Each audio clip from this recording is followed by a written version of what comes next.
Hello नमस्कार दोस्तों, कैसे आप लोग। आशा करते हैं आप लोग बहुत अच्छे होंगे। देखिए आरआरबी एनटीपीसी का जो आपका 12 लेवल का यहाँ पर एग्जाम हो रहा है, उसमें 2 नया नोटिस जारी किया गया है। ठीक है, दोनों बच्चों के लिए, जो लोग यहाँ पर एग्जाम दे चुके हैं उनके लिए भी और जो एग्जाम देने वाले हैं उनके लिए भी। सबसे पहले यहाँ पर सुनिए, आपका जो एग्जाम था यहाँ पर जो आपका 7, 8 और 9 मई को था, तो उन बच्चों के लिए भी नोटिस जारी किया गया है। और जिन बच्चों का यहाँ पर 13 जून से एग्जाम है, जो कि आपका 21 जून तक चलेगा, उन बच्चों के लिए भी नोटिस जारी किया है। तो जिनका एग्जाम हो चुका है और जिनका होने वाला है, दोनों इस वीडियो को पूरा देखिएगा ध्यान से, नहीं तो आपको आगे चल के यहाँ पर दिक्कत हो सकता है। सबसे पहले यहाँ पर बात करें सबसे पहला नोटिस का, कि आरआरबी एनटीपीसी में यहाँ पर डाउन द मेरिट लिस्ट लाया गया है। क्या लाया गया है आपका? Down the merit list. अब ये डाउन द मेरिट लिस्ट क्या होता है मैं आपको यहाँ पर समझा देता हूँ।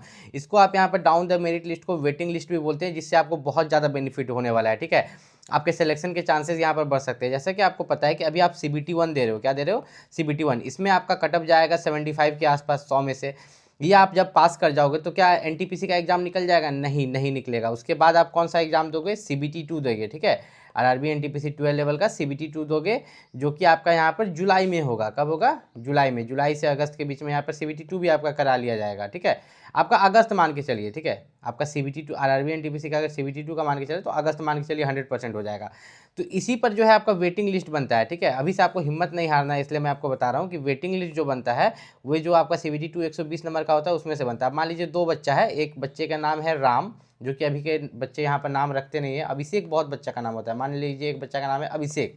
ठीक है, अब दोनों बच्चा को यहाँ पर देखें तो यहाँ पर जो मेरिट बनाया जाता है, ठीक है, यहाँ पर 120 में से जो मेरिट बनता है, तो राम का यहाँ पर जो मार्क्स लाया था, राम 120 में से मान के चलते हैं कि 80 नंबर, और अभिषेक जो लाया था मार्क्स यहाँ पर वो 85 मार्क्स लाया था। अब ध्यान से समझिएगा। और कट ऑफ कितना गया 120 में से? कट ऑफ की बात करें तो कट ऑफ जो गया है वो 80 गया है। ध्यान से समझो, कट ऑफ 80 गया है, तो यहाँ पर राम भी क्वालिफाई कर गया, अभिषेक भी क्वालिफाई कर गया। कौन कर गया? क्योंकि राम 80 नंबर लाया तो वो भी क्वालिफाई कर गया, अभिषेक 85 नंबर लाया तो वो भी क्वालिफाई कर गया। लेकिन बाद में पता चला कि फाइनल कटअप जब बना, ठीक है, बाद में ये पता चला कि जब फाइनल कटअप बना तो 2 मार्क्स से कटअप बढ़ गया, 80 से 82 हो गया। कितना? 80 से 82। तो राम तो यहाँ पर 80 मार्क्स लाया था, ये हट गया, लेकिन अभिषेक जो 85 लाया था इसका हो गया, क्योंकि यहाँ पर अगर 82 भी कटअप हो गया तो ये तो 85 लाया है, तो ये हो गया। ठीक है, इसका यहाँ पर जो है सिलेक्शन यहाँ पर हो गया।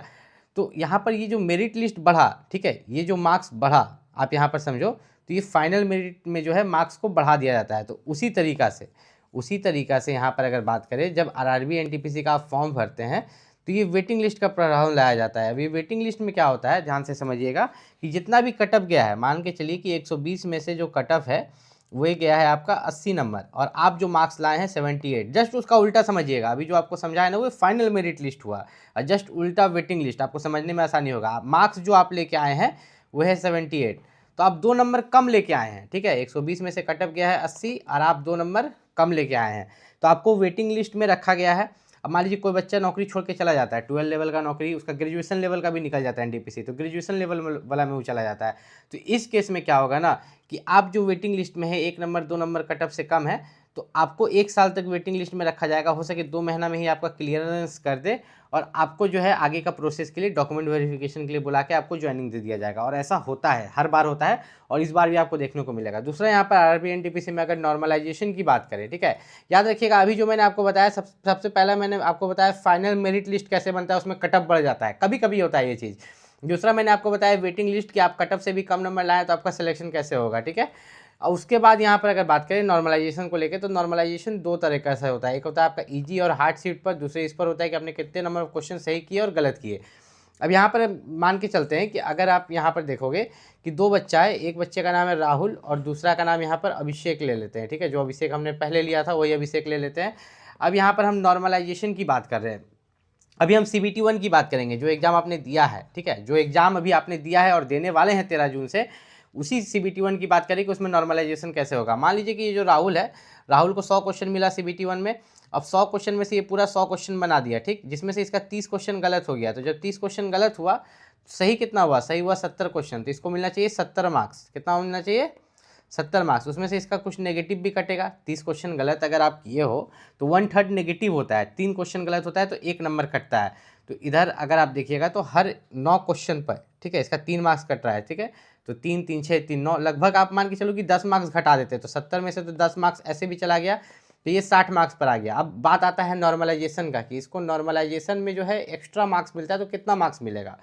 तो अगर इसका इजी शिफ्ट में एग्जाम पड़ा होगा, आसान शिफ्ट में, तो इसको नॉर्मलाइजेशन में 2 या 3 नंबर मिलेगा। कितना, 2 या 3 नंबर, मतलब 62 या 63। अगर हार्ड शिफ्ट में एग्जाम पड़ा होगा तो इसको नॉर्मलाइजेशन में 5 नंबर मिलेगा, मतलब 65। ऐसा क्यों, इसको इतना कम मार्क्स क्यों मिल रहा है, 2 ही 3 मार्क्स नॉर्मलाइजेशन में या 5 मार्क्स, क्योंकि इसने 30 क्वेश्चन गलत किया था। ठीक है, 100 में 100 पूरा अटेम्प्ट कर दिया, इसकी एक्यूरेसी अच्छी नहीं थी। दूसरा, अभिषेक की बात करें अगर, तो अभिषेक यहाँ पर 100 क्वेश्चन में से बनाया ही 70 क्वेश्चन था, और 70 का 70 क्वेश्चन सही हो गया, तो इसको मिलना चाहिए 70 मार्क्स। लेकिन अगर इसका इजी शिफ्ट में एग्जाम पड़ा होगा तो इसको 10 मार्क्स एक्स्ट्रा मिलेगा, जिससे ये 80 मार्क्स पर पहुंच जाएगा। अगर इसका हार्ड शिफ्ट में एग्जाम पड़ा होगा तो इसको लगभग 15 या 20 मार्क्स एक्स्ट्रा मिलेगा, जिससे ये यहाँ पर 70, 80, 85 या तो 85 मार्क्स पर पहुंच जाएगा या 90 मार्क्स पर पहुंच जाएगा। अब आपको समझ में आया कि नॉर्मलाइजेशन कैसे किया जाता है। दूसरा, अगर यहाँ पर बात करें टाइपिंग टेस्ट को लेके, ठीक है, आपका जो टाइपिंग यहाँ पर है, बहुत बच्चे हर बार टाइपिंग में फेल करते हैं, जिसके कारण जो है वेटिंग लिस्ट भी क्लियर होता है। ये जो टाइपिंग वाला 2 पोस्ट आप देख रहे हैं, मान लीजिए कि आप टाइपिंग में फेल कर जाते हैं, क्या कर जाते हैं, टाइपिंग में फेल कर जाते हैं, तो क्या आप आरआरबी एनटीपीसी एग्जाम में फेल कर गए, सीबीटी 1 आपने निकाल दिया, ठीक, सीबीटी 2 आपने निकाल लिया, फिर आप टाइपिंग में फेल कर गए, तो इस केस में क्या होगा, इस केस में ये होगा, ये देखा जाएगा कि क्या आपने सभी पोस्ट का कट ऑफ क्वालिफाई किया है। मतलब वो लोग ये चेक करेंगे कि आपका जो 120 था सीबीटी 2 जो होगा, तो उसमें आपने सभी पोस्ट का कट ऑफ क्वालिफाई किया है। मान लीजिए कि इसका कट ऑफ जो गया है, मान के चलते हैं कि 85 गया है, इसका कट ऑफ जो गया है 75 गया है, इसका 70 गया है, और इसका जो है 82 गया है। अब आप मार्क्स अगर 90 मार्क्स लाते हो, ठीक है, 120 में से आपने 90 मार्क्स लाया है और आप टाइपिंग में फेल भी कर जाते हो, तो आपको ये पोस्ट दे दिया जाएगा। ठीक है, यहाँ पर हो गया, क्लियर हो गया ये चीज़। दूसरा केस क्या हो सकता है, टाइपिंग के अलावा आप क्या कर सकते हो कि यहाँ पर आप मेडिकल में फेल हो सकते हो। किसमें, आपका मेडिकल जो है B2, C2, C2, A3, मान लीजिए कि आप मेडिकल में ही फेल कर जाते हो, मेडिकल स्टैंडर्ड्स में आप किस में फेल कर जाते हो, मान के चलते कि आप B2 में फेल कर जाते हो, ठीक, तो बाकी के लिए तो क्वालिफाइड हो ना, किसी का आप कट ऑफ पार किए होगे तो उसमें आपको सिलेक्शन यहाँ पर मिल जाएगा।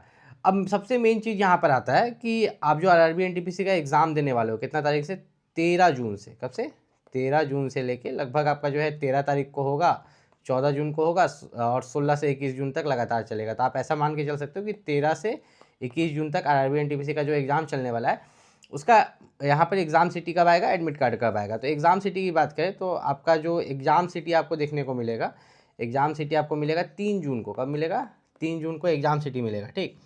तो जो 3 जून को आपको एग्ज़ाम सिटी देखने को मिलेगा, तो आपका एडमिट कार्ड कब आएगा, तो एडमिट कार्ड यहाँ पर बोला गया है कि आपका एडमिट कार्ड जो है आपको 3 से 4 दिन पहले मिलेगा। कब, 3 से 4 दिन पहले आपको यहाँ पर एडमिट कार्ड देखने को मिलेगा। तो आप मान के चलिए कि आपका 13 जून से एग्ज़ाम है, तो आपका जो एडमिट कार्ड है आपको 9 जून को, ठीक है, या 10 जून को आपका एडमिट कार्ड यहाँ पर आ जाएगा। जिनका 13 को है, अब जिनका 14 को है उस हिसाब से आएगा, जिनका 16 को है उनका इस हिसाब से आएगा। तो आपको घबराना नहीं है। जिन लोगों का भी एग्ज़ाम है, कोई भी डाउट है आप नीचे जरूर कमेंट कीजिएगा। अभी मैं आपको बताता हूँ कि आप एग्ज़ाम को कैसे निकाल सकते हैं। CBT 1 को पहले, सबसे पहले CBT 1 निकालिएगा, तब तो CBT 2 में जाइएगा। CBT 1 की अगर बात करें तो इसमें जो है टोटल 100 क्वेश्चन है, 90 मिनट का समय, और सब एग्जाम में देखते हैं 60 मिनट का समय मिलता है। यहाँ तो काफ़ी अच्छी बात है, आपको 90 मिनट का समय मिल रहा है। अब इसमें जो एक कॉमन मार्क्स क्या होगा जो हर बच्चा लाने की कोशिश करेगा, जनरल अवेयरनेस में 40 में से 20 क्वेश्चन हर बच्चा बनाने की कोशिश करेगा, मैथ में से 30 में से 25, जनरल इंटेलिजेंस एंड रीजनिंग में से 30 में से 25, अगर आप तीनों को जोड़िएगा तो 25, 25, 50, 60, 70, ठीक है। तो टोटल यहाँ पर आप देखिएगा तो 100 में से 70, कितना, 100 में से जो है 70 मार्क्स जो है हर बच्चा लाने का यहाँ पर कोशिश कर रहा है। अब इसी को देखिए कि जो हर बच्चा ला रहा है वही कटअप तो नहीं जाता है, तो आपको 100 में से जो है 75 टारगेट करके चलना है। अगर आप किसी भी जोन से हैं तो आप सेफ रहिएगा, मतलब 100% आप CBT 1 को क्वालिफाई यहाँ पर कर लीजिएगा। अभी ये जो कुछ दिन का समय बचा है इसमें आपको क्या करना है, इसमें सबसे ज़्यादा आपको मॉक टेस्ट लगाना है। क्या लगाना है, मॉक टेस्ट। अगर आपको वीडियो पसंद आया होगा तो जहाँ पर वीडियो के नीचे में आप कॉमेंट करते हैं, तो कॉमेंट को अगर आप यहाँ पर लेफ्ट साइड में स्लाइड करेंगे कॉमेंट को, तो वहाँ पर हाइप का ऑप्शन आता है, ठीक है। तो वीडियो को हाइप कर दीजिएगा। अगर आपको वीडियो से थोड़ा सा भी फायदा हुआ होगा तो वीडियो को हाइप कर दीजिए। अगर आप भी आरआरबी एनटीपीसी 12 लेवल का एग्ज़ाम देने वाले हैं 13 जून से, आपको किसी भी तरह का डाउट है तो आप नीचे कमेंट करके पूछ सकते हैं। साथ ही साथ जब आप कमेंट करने के लिए जाइएगा तो कमेंट को जब आप लेफ्ट साइड में स्लाइड कीजिएगा, वहाँ एक हाइप का ऑप्शन होता है, वीडियो को हाइप भी कर दीजिएगा।